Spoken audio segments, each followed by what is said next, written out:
Hello and a very warm welcome to a brand new edition of Verdict 2015 with me, Frank Pereira, on Rajya Sabha Television. Here are this afternoon's Verdict headlines.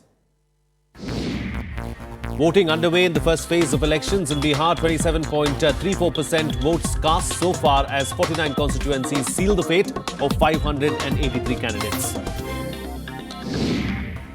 Bihar Urban Development Minister Avadesh Kushwaha resigns over allegations of graft. Minister says it is a big conspiracy by his political rivals.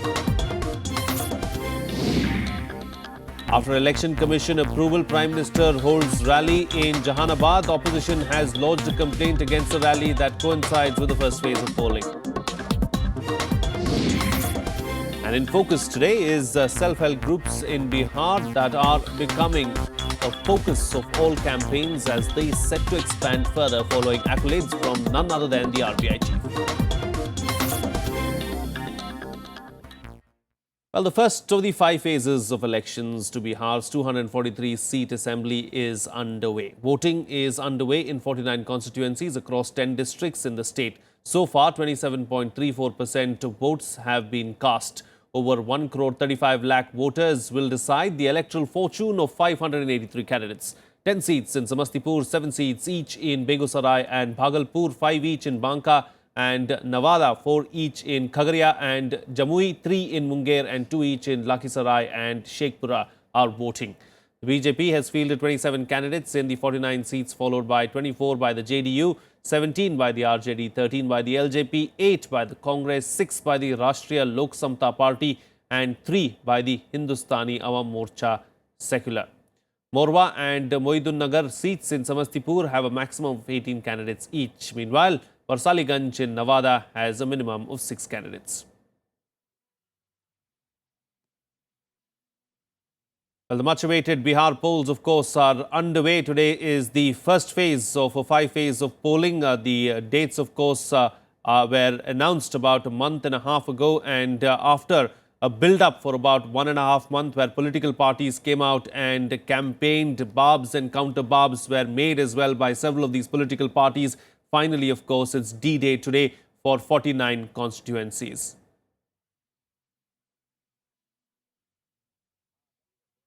Joining me on the phone line right now from Samastipur, one of the constituencies that has gone to polls today, is our correspondent Ravindra Sharon. Ravindra Sharon, as far as polling itself is concerned, bring us up to date with the situation on the ground. What does the voter turnout look like at this time? Very impressive voter turnout has been seen so far, Frank.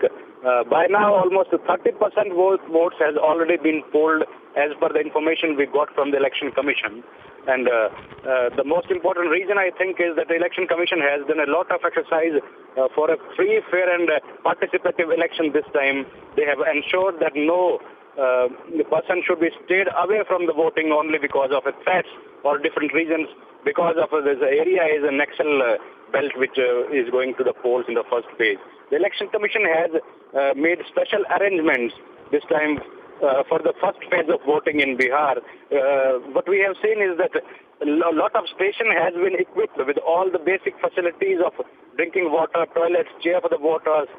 Medical facilities are also provided, and special arrangements has been made for the wheelchair-bound persons, and differently abled person also can vote as per the fresh requirements by the Election Commission has made.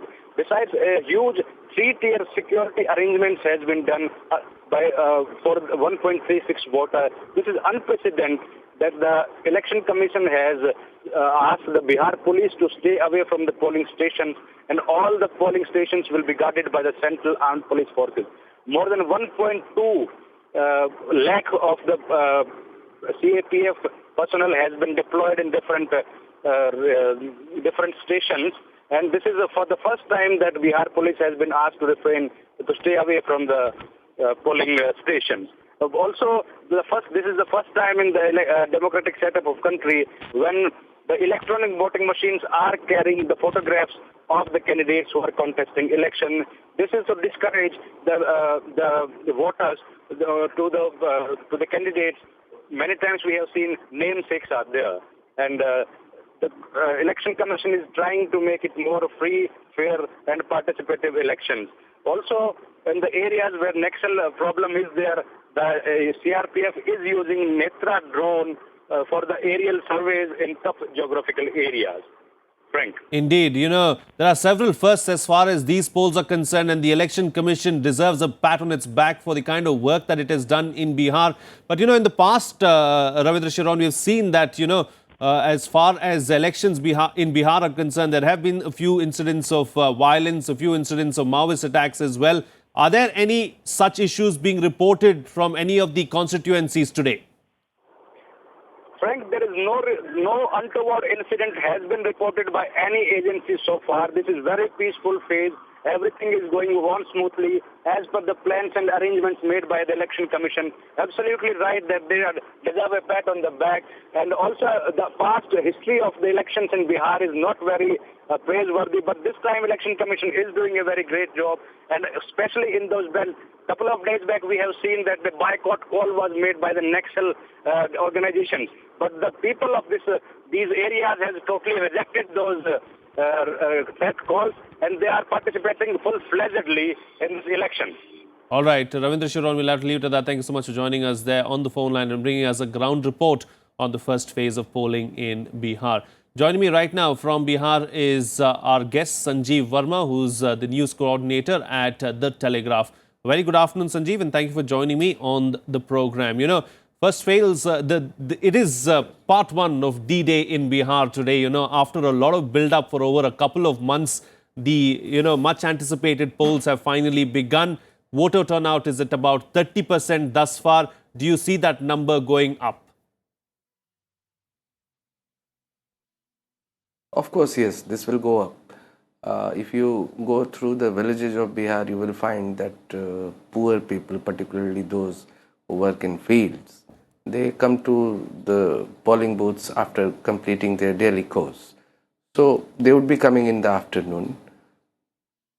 And many female voters, you would find them casting their vote in the second half. There have been many firsts as far as these polls are concerned. We've seen that the Bihar police has been kept out of the polls completely. The security is being taken care of by the paramilitary forces. The Election Commission has also ensured that several basic amenities are available at several of these polling booths. So clearly, a pat on the back as far as the Election Commission is concerned to ensure that free and fair polls go on. Yeah, the arrangement has been very meticulous. The deputation of security personnel has been very good. And almost all the booths, if I am correct, all the booths are being manned by paramilitary people. And these kind of steps, it instills a sense of confidence among voters, particularly those coming from the weaker sections, who sometimes are influenced in the hinterlands of Bihar. So arrangement is very good, and even the backup support is good. They have also put one air ambulance in case of any casualty on the part of the security personnel. So overall it is very good till now. And tell us something about the constituencies that go to polls today. 49 of them, of course. Would you say that this is the heartland really of Nitish Kumar? Because last time around in 2010, under the NDA alliance, the JDU did extremely well, winning about 25 odd seats out of the 49. So do you think that it's going to be the same this time around too? It would be a bit naive to compare 2010 outcome with this election. At that time, Nitish Kumar was with BJP. The NDA government had done exceedingly well in its first term. And so there was a pro-incumbency kind of thing in that election. 2015 is a different scenario. The partners have parted their ways. New partners have come into play. Prime Minister is holding so many rallies. So it has to be seen how the outcome would be, how the Mandal factor has influenced the voters. What about that beef thing which was played during the campaigning of first phase? And these factors would come into play, I reckon, when voters go to the polling booths. Let's see how things happen. Indeed, we'll have to wait and see. Of course, today is just the first day. There are 4 more phases after this to take place, and It remains to be seen what exactly happens. It looks like it's going to be an interesting contest, of course. Thus far, it has been extremely riveting. Do stay with us, Sanjeev Verma. I'm going to come back to you in just a bit on the program to talk to you about another story that we're tracking here as well. Now, in the day ahead of the first phase of polling, a big embarrassment for the Nitish Kumar government. What happened was the senior minister in the state cabinet, Avdesh Prasad Kushwaha, resigned after a sting video surfaced showing him purportedly accepting a bribe. Kushwaha, who is the urban development minister, sent in his resignation after talking to Nitish Kumar. The allegation against Kushwaha is that he accepted a bribe of 4 lakh rupees. The JDU has forwarded his resignation to the governor for accepting. Kushwaha, who is the JDU candidate for Bihar Assembly constituency in East Champaran district, won't contest. The party will field another nominee. Kushwaha has termed this video a high-level conspiracy hatched by his rivals. The Election Commission has sought a report from the East Champaran district magistrate on the sting video. गंभीर आरोप है, इसलिए मैंने अपने मंत्री पद से माननीय मुख्यमंत्री को आग्रह करते हुए इस आरोप से मैं मर्माहत हूं और त्याग पत्र भेज दिया हूं। और जो आरोप लगाया गया है इसका डट करके जो सही बात है जनता के सामने लाने का मैं कोशिश करूंगा। ये एक प्रकार से बिहार बेचने का एडवांस जो है इन लोगों ने लेने का काम किया है। ऐसा नहीं कि नीतीश कुमार जी इन बातों को नहीं जानते। ये तो स्टिंग ऑपरेशन किसी ने किया और कोई फंस गया, लेकिन उनका जो पूरा मंत्रिमंडल है वो आकंठ भ्रष्टाचार के अंदर डूबा हुआ है। See, what has come in the video, I would not like to comment, but very clearly coming just 24 hours before polling, it is politically motivated. See, a sting operation like this would have certainly taken place much longer before, and it clearly shows the frustration and the fear in the BJP's mind that they are losing this election, which is why they've got it done 12 hours or 18 hours before. On this resignation sort of Avdesh Kushwaha. One, Nitish Kumar's tall claim of fighting graft or fighting corruption has been exposed. Their own minister has been caught, Avdesh Kushwaha, in a sting operation taking bribe. Second is, on one hand, you are taking action against Kushwaha. On the other hand, you have joined hands with a person who has been convicted in a fodder scam. So what kind of, double face Mr. Nitish Kumar is showing? Well, still with me right now is Sanjeev Verma, news coordinator of The Telegraph. Well, Sanjeev, how much do you think this particular issue is going to affect the chances of the JDU in these polls? It has come as a big embarrassment for the Grand Alliance. There is no doubt in that. If you see a minister taking cash from someone who is posing as a businessman and who is seeking favor after the formation of the new government, and if you see the another sting in which 3 RJD leaders are taking money from the same team, it looks bad in taste. Having said that, it has, if you see the pattern of BJP campaign, they have been raising the corruption issue right from the beginning. They have been talking about the tainted past of Lalu and even his regime, how it performed during the 15 years of Lalu Rabri regime. So they have been attacking the Grand Alliance on this front. And now this sting, it has added one more arrow to the BJP's quiver just ahead of the first phase. If you see the timing of the election, 4 more phases are still to go. And I won't be surprised if more such stings are leaked on the social media and more people are exposed. So it is a kind of thing which has put the Grand Alliance in a defensive position. Lalu has not taken any action till now against the leaders who have been shown in another sting operation taking money from so-called businessmen or industrialists, whatever they were posing as. So this is going to be a big embarrassment for the Grand Alliance. Nitish ji has been trying to project an image that come what may, he will not allow the corrupt forces to come into play even after joining hands with the RJD. But this has something which will cause embarrassment for him as well. Indeed, it is something that will cause tremendous embarrassment for the Grand Alliance. But we saw, one member of the Grand Alliance, Sandeep Dixit there of the Congress, coming out and speaking and questioning the timing of this particular, expose as such. But would you question the timing as such? Because it's just a day before the first phase of polling began, and it has come as a big jolt. He has said that, it is frustration showing on the part of the NDA, and that's why these kind of videos are coming out now.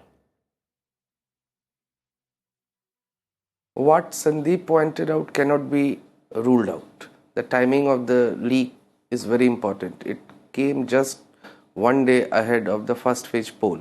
I am not challenging his opinion, but whatever happened, it did take place. Only then a video was made and it was leaked. So it was the Grand Alliance leaders who gave them the handle to the BJP guys to attack them. So defending this would not help much. Indeed, defending this will not help much. We'll have to wait and see what happens. Do stay with us, Sanjeev Verma. I'm going to come back to you in just a bit as well to talk about another topic here. But on that note, we'll slip into a short break. Much more lined up for you on the other side. Stay tuned. We'll be right back.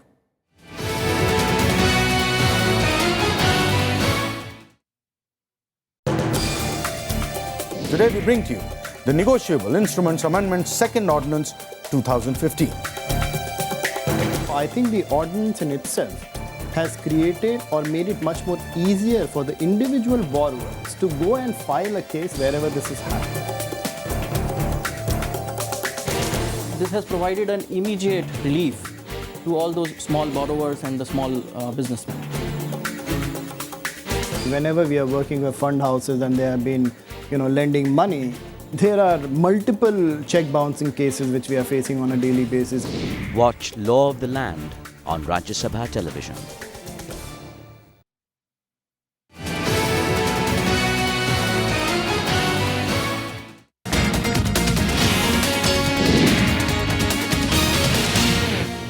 Welcome back. You're watching Rajya Sabha television. After getting a nod from the Election Commission, Prime Minister Narendra Modi today addressed a rally in Jahanabad. He is slated to address another rally in Bihar today. The Grand Alliance of the JDU, RJD and Congress had on Sunday lodged a complaint with the Election Commission over the Prime Minister's rally that coincides with the polling for the first phase of Assembly elections in 49 seats. It had said that the rally's live telecast would be a violation of the Model Code of Conduct. Kaimur district authorities had also denied permission for the event despite SPG clearance. Thereafter, a BJP delegation had submitted a memorandum to the Chief Electoral Officer seeking this intervention for grant of permission. Following the go-ahead from the Election Commission, the rally shall now go on as scheduled.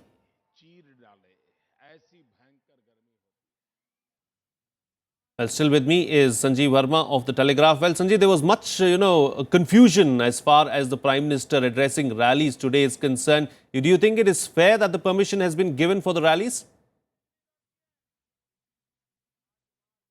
I don't see anything wrong in it. Holding a rally in a poll-bound state, there is nothing wrong in it. Even Lalu and Nitish are scheduled to address rallies today. As far as the live telecast of any rally is concerned, it depends on the channel which is airing it. It is more to do with the new channels which show such kind of rallies to the people. And influencing voters through a rally on a polling day, I don't think so. By the time Prime Minister was addressing the rally, most of the voters would have made up their mind at whom they are going to cast their votes. So an issue was made out of nothing, I reckon. Do you believe that in these polls we've seen too many such issues and political parties just bickering too much rather than concentrating on the real issues at hand? Of course, yes. Right from the beginning, if you see the pattern, it started with the Grand Alliance guys. They brought into play the Bhagwat statement, the RSS chief statement about reservation. Even Prime Minister yesterday categorically said that nothing is going to happen as far as reservation is concerned. It will continue as it is now. Then came the beef thing. The Dadri incident was imported to Bihar, and people kept on speaking about the beef issue for 4 or 5 days. And now these rallies are coming to play. I don't know why this is happening. Somewhere down the line, leaders would have to realize that voters want issue-based poll. They want development. They want a good life. Sooner or later, leaders should realize. Indeed. All right. Sanjeev Verma, we'll have to leave it at that. Thank you so much for joining us on the program today and putting things into perspective for us as far as the Bihar polls are concerned. Meanwhile, of course, Bihar is taking huge strides in women's empowerment through self-help groups. Cheered by accolades from various quarters, including RBI Governor Raghuram Rajan, self-help groups in Bihar are set to expand further, which is making them the focus of all campaigning parties. Here's the story.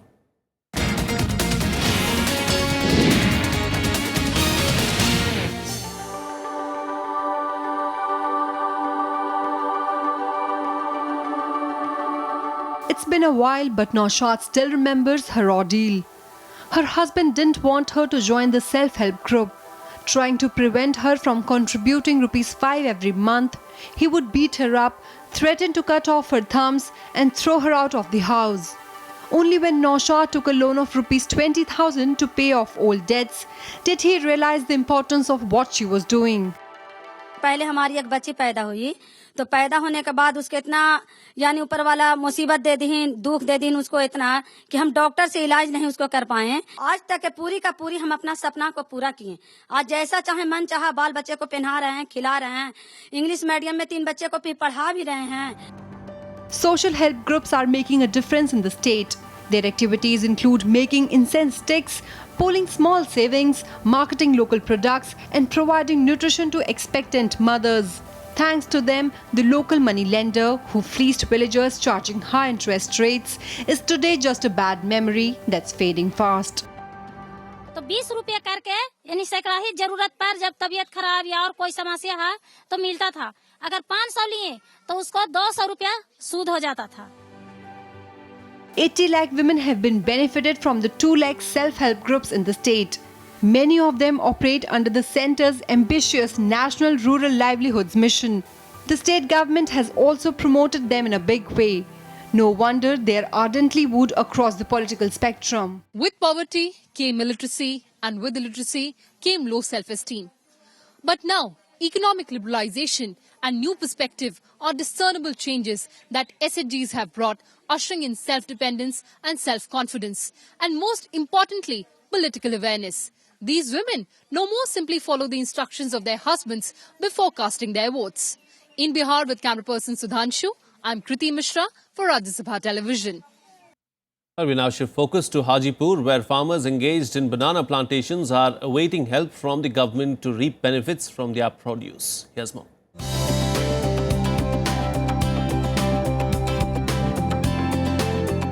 Banana plantations are a major source of livelihood for farmers in Hajipur. Large areas of land here are dedicated to banana plantations, with a major bulk of the produce exported to nearby states. The large tracts of the plantation are clearly visible from the bridge over the river Ganga on the way from Patna to Hajipur. पहले rate वगैरह केला का सही था, लेकिन अभी वैसा rate नहीं मिल रहा है।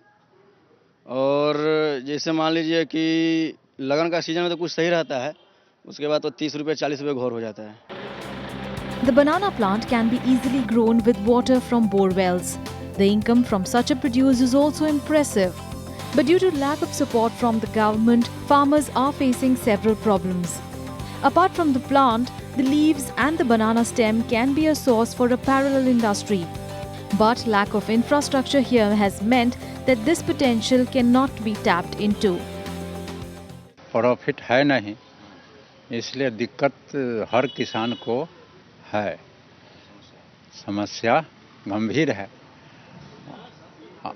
सरकारी मदद मिले तो अच्छा रहेगा। किया तो बहुत कुछ जा सकता है, लेकिन गवर्नमेंट की तरफ से कुछ हेल्प मिले तब तो, लेकिन यहाँ गवर्नमेंट ध्यान ही नहीं देती। Farmers here are hoping that the government turns its attention to their plight so that they can reap rich dividends. This is Ravinder Shiran's report for Rajya Sabha TV. That's it on this edition of Verdict 2015. Have a good day.